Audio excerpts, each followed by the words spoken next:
Alright. And then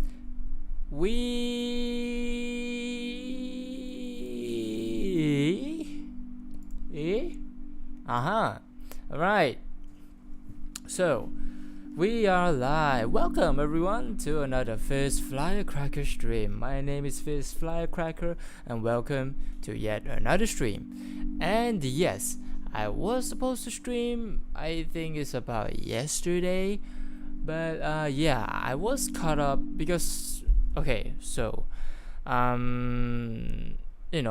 because there are like holidays. I think it's from like what so basically there's holiday. I have an holiday. It's a public holiday until Monday, and then my company chooses to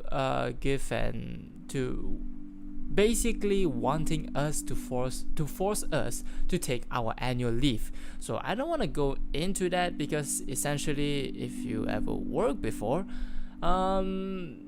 companies cannot actually like force you to take your leaves, but I guess my company does, so that's kind of weird. But yeah, I have my holidays until today, which is the last day, and tomorrow I will be going back to work, and yeah, that's it. But yeah, I was about to stream yesterday, but I did dive down into a deep rabbit hole. So what is that? Well, basically it's DaVinci Resolve. So I got into DaVinci Resolve. It's not really too long ago, because essentially I don't know if you guys heard of a sorry, just let me check some stuff. Alright, okay, I think it should be running. Okay, but yeah, I got onto DaVinci Resolve not too long ago as I discovered a video by Harris Heller. So essentially they say that, well, the whole video talks about DaVinci Resolve with what type of plugins that you can have that will help you with your editing. And I was like, well, I guess because the plugins that they recommend are actually not too bad. Like, it actually helps with your video, with your basically a lot of behind the scenes editing stuff. So I mean, if I were to make my own videos, I may need some users in that. So it's because of the plugins, of the potential that it can provide to my editing workflow. Well, I just decided to, I just dive into DaVinci Resolve, and I downloaded it, and yesterday I took a deep rabbit hole, which I discovered of various editing tricks, keyboard shortcuts, or like essentially presets, everything that you can think of. Like how to do this, how to do that in DaVinci Resolve, and every other thing. I guess I almost have the basic stuff that I need. So yeah, basically the entire day I learned quite a lot of stuff. I mean, I guess I can show you guys, but not sure if you guys want to. But yeah, this is sort of the behind the scenes that I've been doing since yesterday. So yeah, enough of that. So for today, as you may see on the title, we are gonna do some exploring of we're gonna do some exploring of Malaysian VTubers. Yes. Why so sudden is because I think in my Twitter feed I see one of the VTubers. I think it's called Alia. I think she's like a VTuber supporter on Twitter, and it just popped up on my feed that, well, they have like a list of Malaysian VTubers that we can check out. So I was like, hey, maybe there could be some potential collabs, or maybe I can have some friends, because yeah, I may not have that many, but that's not the main point. I was just like, hey, just gonna look around our local and scene and just see who and what are the VTubers there are like in our local scene. So I was like, alright, I'll just, and you know, I think it could be kind of tedious because there's a ton. Like I think there's like around 200 plus, like, oh sorry,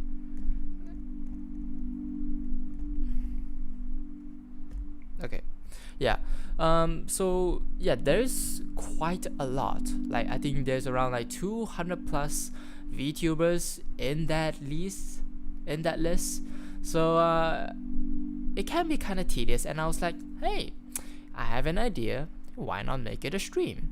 And I guess this can be continuous. You know what, actually I'm gonna just edit this and put this. Let me just take a look at that. All right, we should, okay. For this, okay, maybe I will put into my playlist. Okay, done. I think this is 15. All right, I changed the title. So yeah, for this stream right now, we are just gonna do some minor creator economy coverage, and then I will create another stream which we will do our entire Malaysian VTuber Twitter scene. So yeah, for the creator economy coverage, it will be a quick one, but I gotta check with someone else. Reggie, are you ready? Sorry, Reggie. Yeah? Are you ready? What? Ready for what? I told you, we're gonna have a creator economy coverage. Wait, you mean right now? Yeah, right now. Alright, I'm coming. Alright. So yeah, as we're waiting for him to be prepared. So yeah, for this stream, we're gonna do some minor creator economy coverage, and then I will create another stream which we will have our Twitter exploring of Malaysian VTubers.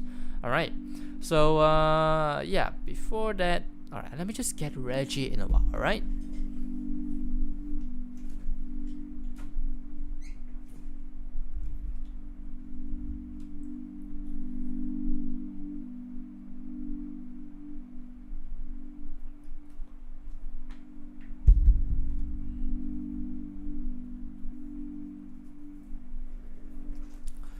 alright, let me just do a little bit of troubleshooting. Just a quick one, it won't be that long. Alright, it will be a quick one. Quick one.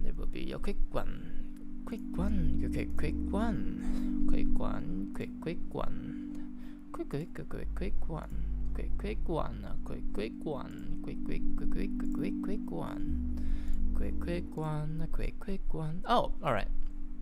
So yeah, well, it is launched. Alright, I will just close that. Okay, alright. So alright, Reggie? Yeah? Alright, hello. Yeah, well, hi Reggie. Alright, hi. How are you doing? How is Chad? Well, they've been doing great. Really? Yep. But we're just gonna do a quick creator economy coverage, and then we will move on to some other stuff. Alright? Oh, you need right now? Oh yeah, right now. Alright. Well, shall we get started? Alright, sure do. Alright. Okay. And then, but before that, let me just do some some downsizing, and then I'll switch to the on the website. Alright, okay. Alright, well, shall we get started? Alright, sure do. Alright, okay. Alright, I will just put this right here. Okay, alright, let's see. How did creators deal taxes? Oh, right. Okay. Ooh, this one I'm actually hype about. Really? Yeah, the first one, as you see. Nakatly released the trailer for Iron Lung, his first feature film based on the video game of the same name. It will have a theatrical release, and Nakatly will write, direct, and star in the film, something his past YouTube originals features has no doubt protect him for. Yup. And yeah, I'm kinda hyped for his Iron Lung adaptation. Really? Wait, what's Iron Lung? Okay, so the basis of the story is that a guy has been dropped down to a sea on a certain planet.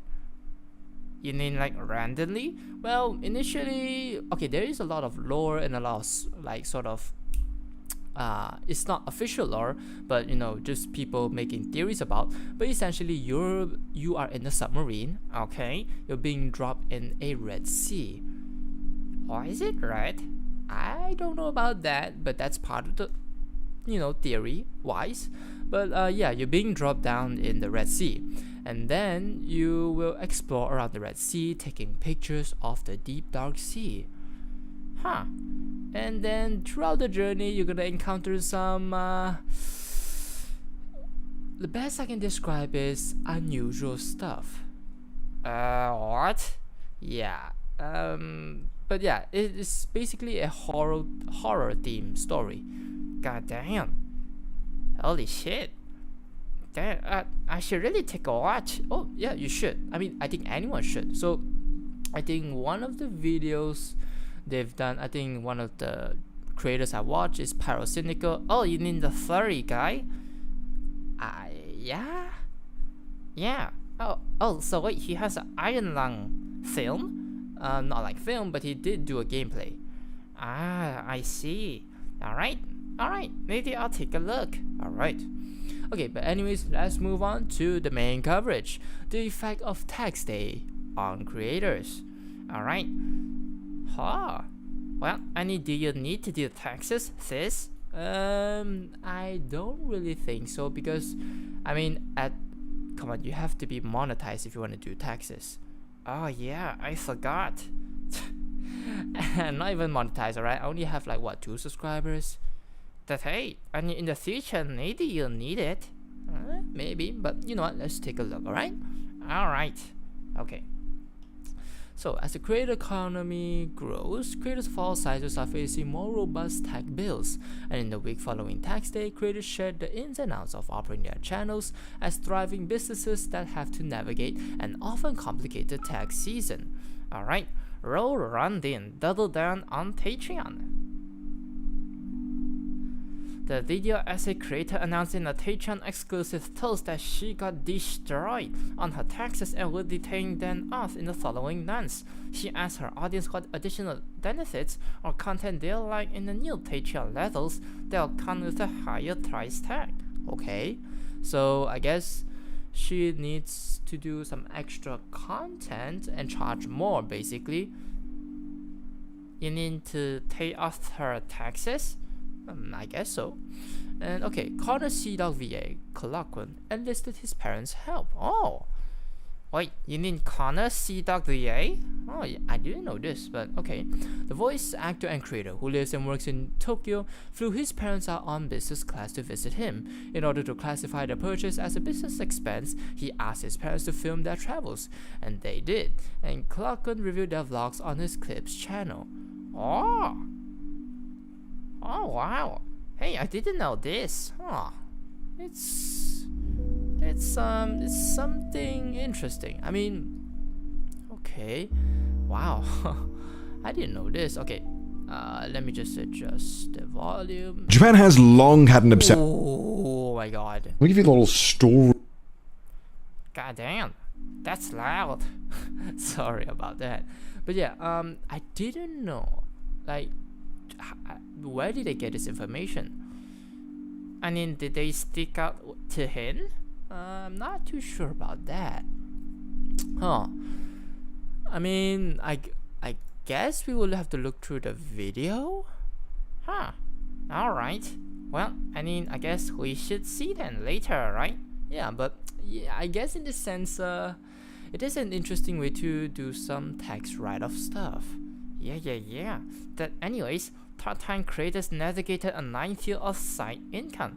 Titles shouldn't give legal advice or financial advice. The social media is about sharing experience.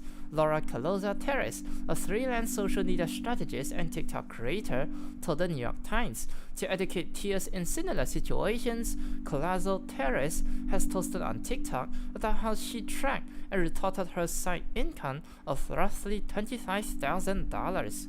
Okay.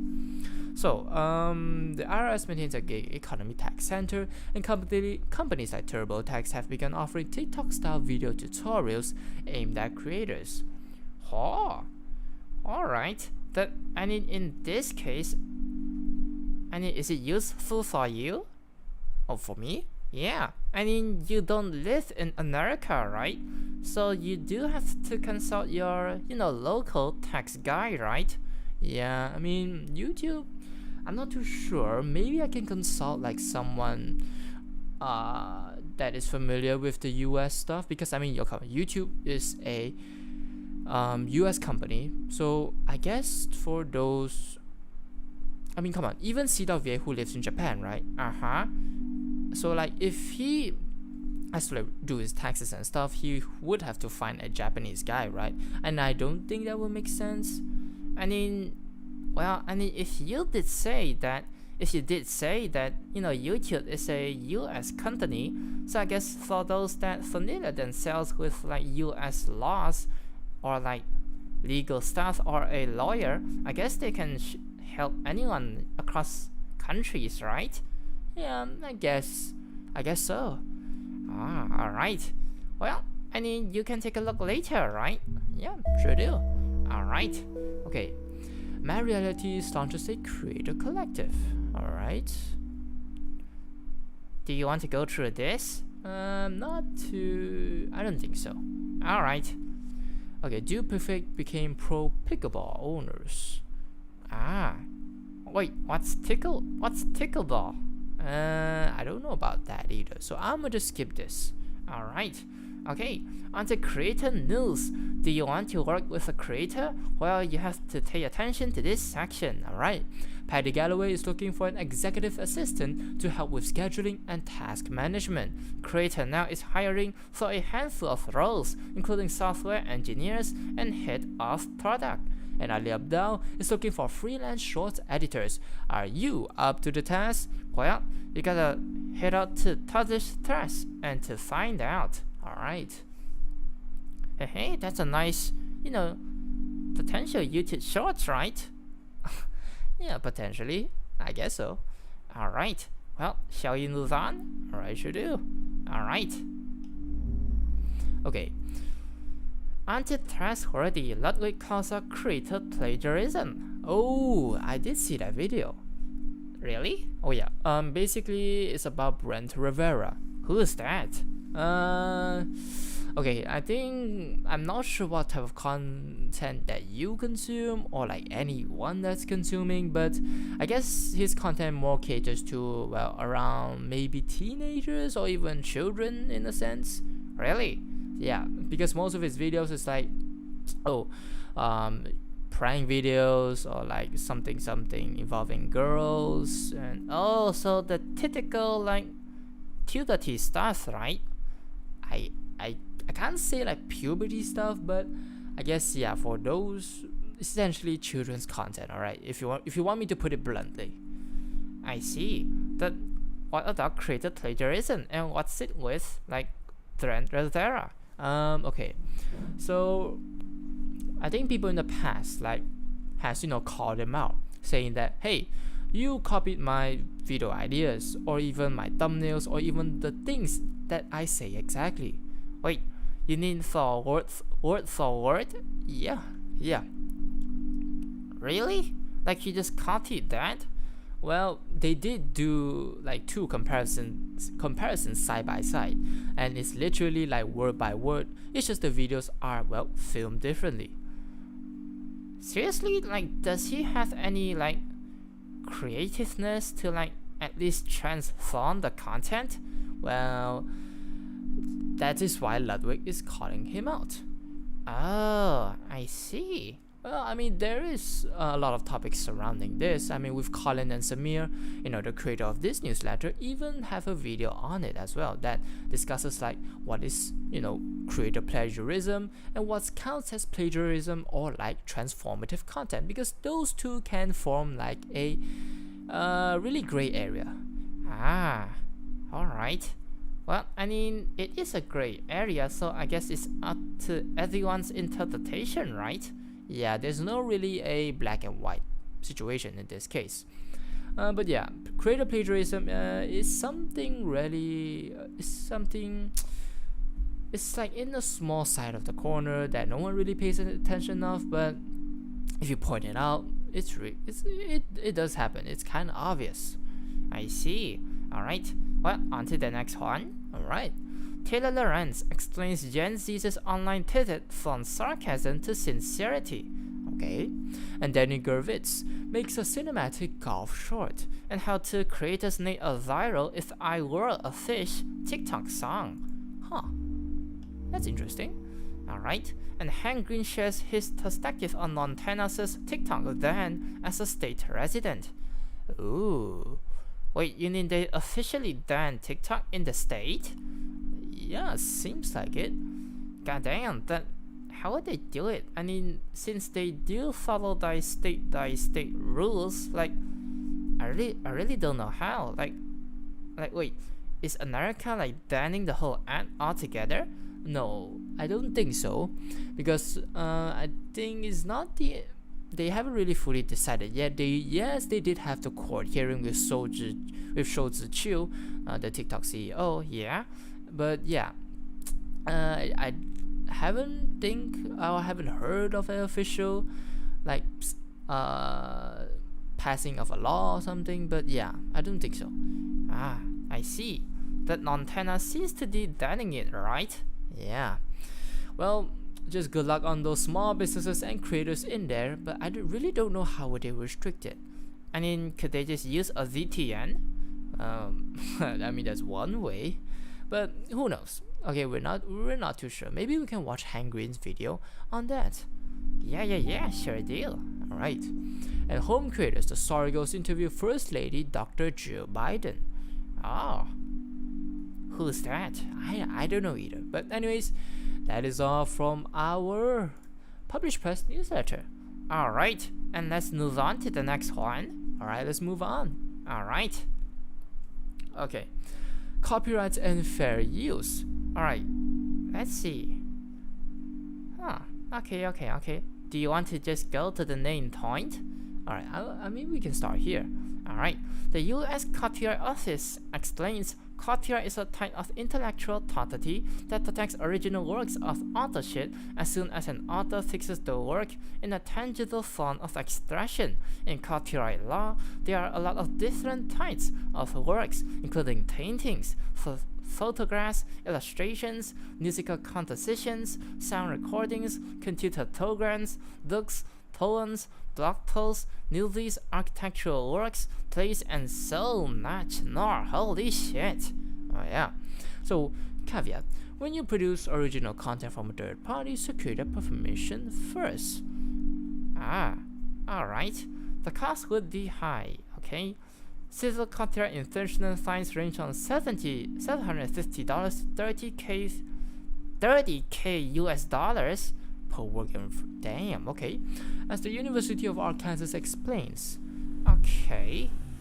Wait, seriously? Wait, willful copyright infringement, which is a criminal violation, can lead to prison time and significant fines. Shit. So you mean as any YouTuber, if they do this, they can potentially go to jail? Well, I mean, okay, but anyways, let's read through. We'll have that discussion later, right? Alright. Okay, so the copyright owner benefits if they pursue the litigation route by having previously registered their works with the US Copyright Office. They can seek certain monetary damages and attorney fees and sue with the presumption the registration is correct. The Digital Millennium Copyright Act offers creators another avenue to get their allegedly offending creations removed whether they registered the work or not. The creator can issue a takedown notice to internet service providers, search engines, hosting firms, and the other online site operators. They send a notice to the person accused of the violation, who can respond. The often the takedown notice leads the user to remove the material. Okay, so I guess in that sense, we have to figure out what is fair use. So let's see. The US Copyright Act provides some exceptions and limitations often referred to as fair use. Among the uses of a copyrighted work that is acceptable are criticism, comment, news reporting, teaching, scholarship, and research. Transformative uses are often okay as they add something new with a further purpose or a different character and do not substitute for the original use of the work. However, no word count, image size, or use frequency, etc. are detailed, so each circumstance is decided on a case-by-case basis. What about the public domain? Creators can't copyright facts or discoveries.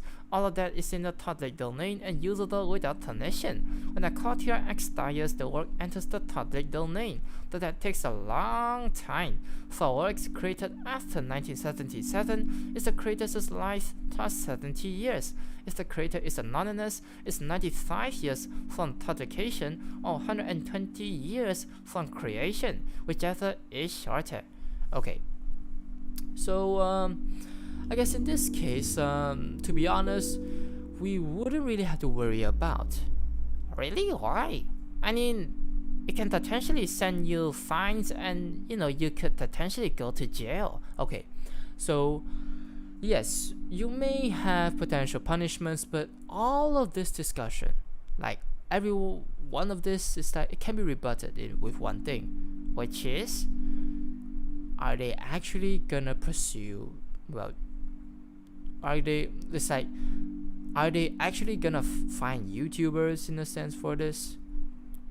Oh yeah, because if you think about it, like, let's say if I were to publish a short or a video, do I really have to go to the lengths to submit my work with the US Copyright Office? I mean, if the process is easy and not hard, well, I mean, I'm not too sure for the US Copyright Office, but usually government works, they tend to be slow. Yeah, and imagine you have to do that every single video, and I don't think it does. And I don't even know if copyright does apply the same to YouTube as according to other mediums. But let's talk about in terms of YouTube. So the first one, it is a hard or even slow process. Okay, and let's say if you did, and someone actually wants to pursue, do you think they will have to have that energy to actually pursue that one person? And come on, you have to think of the potential lawyer fees you have to pay and everything. So I mean, I guess if you actually register with the US Copyright Office, I guess they can help you with that. But come on, if you are a creator, you wouldn't really have to take too much of your time to sue someone, unless it's something very important. I mean, unless it's a video that you use a lot of time, effort, and you put a lot of emphasis, or the quality is really, really high. Yeah, if you really invest so much into one video that is really, really one of a kind, that you don't want people to, that you want to identify yourself with your content that is unique, I guess you can do that. But I think overall, with every YouTube creator, it wouldn't be worth it. Yeah, I mean, you waste so much time and money that you can use that to make other videos. Yeah. For me, I think in terms of YouTube, I don't think it's really something that it should be worried about. But of course, in terms of fair use and transformative work, yes, I guess that is more important. But we can discuss that further and further. Alright, well, I mean, shall we go to the next one? Alright, sure do. Alright. Ew. Wow, a creator from the Engineering Management Institute. Oh, okay. So it's by Anthony Fasano, which they help engineers and engineering firms grow. Alright. Wow. Okay, primary channels include podcasters, YouTube. Other channels include the blog. Okay, time to first dollar takes 2 years. And revenue streams include sponsorships and learning and development programs. Okay. So what they want to teach us is about don't go for big audience. Well, I mean, you can say with the engineering niche, right? Yep, it's really well, as it says here, to only help cater to engineers and engineering firms. Alright, so the ready for ups and downs. Huh? When a primary client left, Anthony had to return to a traditional job, though he didn't stop working on E&I. 5 years later, he became a full-time content entrepreneur and extended his business. 5 years? Wow, that's really a long time. Yeah. Wow. It really takes a long time. Like, I don't know how much he's been working on, but that's a really, really long time. And can I look at his background? Like, it is so official. Yeah, with the lightings and everything. Wow, okay. And partner up. Anthony works with industry associations in cross-promotion trades. He gives a free podcast sponsorship in exchange for access to the audience. Ah, alright. Well, gotta get that back, right? Yep, that sponsorship bag. Yeah. Alright, onto the things to know. Alright. Okay. City survey says 90% of Substack revenue goes to less than 10% of writers, and that's similar to Twitch and YouTube ratios. Well, not important. Yep. And there's a figure 480 billion. Okay, that's the figure for the creator economy ecosystem by 2027. Oh, so that's the prediction? Yes. By Goldman Sachs' research. Wow. The growth equates to the expected increase in global digital ad spend in that time. Ah, well, I mean, I guess if more people are using the internet, I guess that growth would actually justify, right? Yep. In a sense, yes. Alright. Audiences telling signs. Performance for a LinkedIn post depends on 3 key categories: the author, the engagement signals, and temporal signals, such as the velocity of likes and reactions, shares, comments, and views. Alright. And not just like me, a newly released study finds when you have something in common with someone else, you overestimate your overall similarities with each other. Huh. Even if you are a member of your target audience, don't assume the rest think and act as you do. Conduct research to find out. From one-on-one conversations to focus groups to analytics of your content. Ah, okay, interesting. And on to tech and tools. Alright. Oh, it's about Twitter. Let's skip that. Alright. Google updated its AI generative content tool Dart to provide more diverse drafts. It's intended to foster greater creativity and out-of-the-box thinking by users. Oh, okay. Alright, and finally, ChatGPT asked. Josh Spector turned to ChatGPT to interview him about his founder-interested newsletter. He answered AI-generated questions about inspiration, challenge, examples, and the future. Okay. Here's another idea on how to use AI-generative tools to help inform your content development process. Ah, wow. Okay. Alright. Oh, that is all from our Tilt newsletter, and we will move on to the next one. Alright. Wait, how long have we been streaming? Let me check. Around 30 minutes, 33 minutes. Ah, I see. Well, do you want to continue? Yeah, I think it should be alright. Alright. Well, shall we? Alright, sure do. Alright. Okay. We could discuss about this article, but maybe we can discuss that on the next time. Alright. Because I do want to review about the Malaysian VTubers, so we have to do this kind of quick. So we were just gonna scrub through this and it should be alright. Alright. Well, shall we get started? Alright, should do. Alright. Okay. So let's see. Okay, upcoming events, not really interested. Okay, time to stream. Twitch analytics experiment is live. Twitch has released an experimental feature that can help you pick the best days and times to stream. This feature is on the new research analytics page on your dashboard. Okay. Adding set to program update launch April 3rd.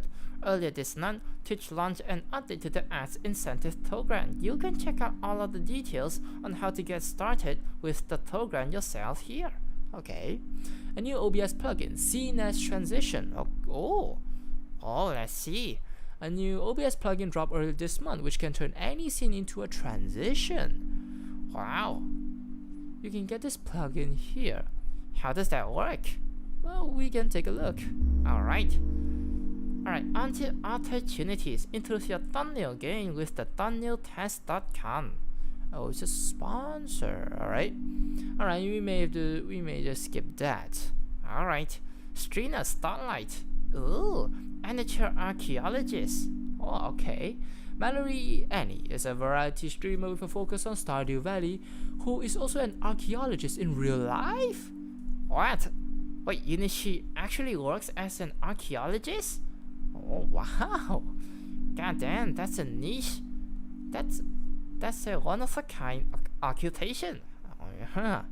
I never really seen or even know someone who is an archaeologist. Okay, but if you enjoy challenge runs, discussing anthropology and learning new things in a cozy space, this creator is for you. Ha ha ha. Okay. So, what's your favorite part of being a creator?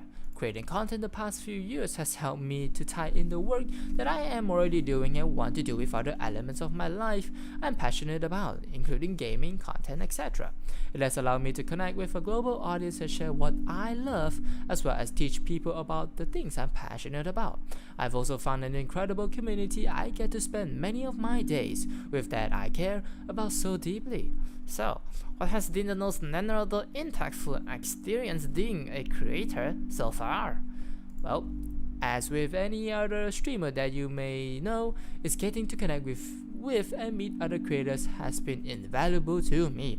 I never would have thought I'd get to make so much incredible friends I now speak to every day or very regularly, but and have these new people who are now part of my life. Getting to also meet up with creators, collaborate, and have opportunities to grow myself has changed my life for the better. Alright, and lastly, do you have any advice for other creators? Alright, find what makes you uniquely you. Grab onto it and run with it. There is always overlap in content creation, but there really is only one you. Never be afraid to try new things, and always be looking to find ways to improve yourself and your content. You never know which idea you will have that might push you further into bigger opportunities. When I have eliminated the ways that will not work, I will find a way that will work. Alright, that is the advice from the featured streamer by Streamer Square, amateur archaeologist. Alright. Okay, now let's see. Should you stream on Kick? Oh, wow. Okay. As the streaming world turns its attention towards Kick, a new Twitch rival offering an enticing 95.5 subscriber split in favor of the streamer, many are left questioning whether the platform's potential rewards are worth the risk. Despite numerous attempts by giants like Meta and YouTube to topple Twitch, the streaming behemoth remains steadfast. This leaves us wonder, what sets Kick apart from its predecessors, and should streamers consider transitioning to a platform fraught with controversy? Well, what do you think? Alright, I mean, this kind of discussion really needs a lot more time, because you have to consider like every other possibility, every other platform with their own benefits. But I think as of right now, my opinion on streaming on Kick is that as a creator, well, I mean, I still have a small following, so I do still need sort of reliance on like the usual platforms like Twitch and YouTube. But I think for those that want to stream on Kick, I think that's only sensible that if you are a big creator. I see. So if you are a big creator and moving on Kick, you have the possibility to potentially transfer audience on Needy. If Kick really fails, you can have your own audience on another platform, right? Yes. In a sense, yes. You sort of have diversification, not like putting all your eggs in one basket. So yes, even though I stream fully on YouTube, I do diversify myself on Twitter or any other platform. But in terms of streaming, I guess as long as you have diversification, I think you should be alright, just as long you don't want to jeopardize your whole streaming career, in a sense. I see. Alright. Let's see. Gain access to the latest and greatest gains. Thus gained Beyond the Long Night. Beyond the Long Night is a charming, chaotic, and uplifting twin-stick adventure where you outrun a mysterious corruption through the power of balloon flight. And Hazendock, breathe easy and thrive in this cozy colony scene. Deal a hazens of castaways, manage resources, live your best life on the ocean, and lead your humble settlement into a high-tech society. Alright. And Showgunners, a turn-based strategy game set on a dystopian reality TV show. Survive obstacle courses, ambushes, and challenges in this tribute to classics like the American Gladiators, Rope, and the Running Man. Alright. The Lord of the Rings Golem. In this upcoming action-adventure game, you will play as Golem and follow his untold story that occurs between the events of The Hobbit and the Lord of the Rings. Alright. And yeah, that is all from our Creator Economy newsletter. Alright, well, I hope you guys enjoyed this time with me and Fizz about our Creator Economy coverage. Alright, and I hope you guys enjoy. Maybe perhaps you learn a thing or two from here and there. Alright.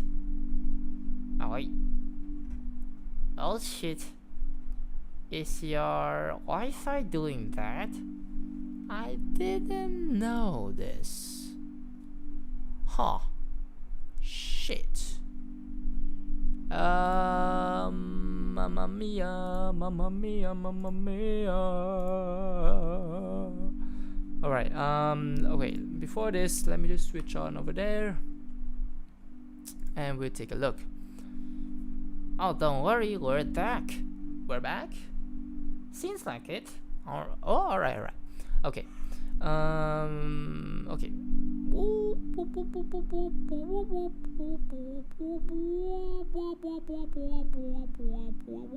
Okay. Never mind. We'll just move back here. Alright. So yeah, that is all from our Creator Economy newsletter from me and Reggie. Alright. We hope you enjoyed this newsletter with me and Fizz, and we will see you guys next time. Alright. We'll see you guys next time with me and Reggie, and yeah, that is all for today. And I will see you guys later for the Malaysian VTubers exploration list. Alright, well, I guess I will see you next time then. Bye bye. Alright, wait, so should I go now? Yeah, you should go now. Alright, I'll see you. Alright, I'll see you tomorrow then. Bye.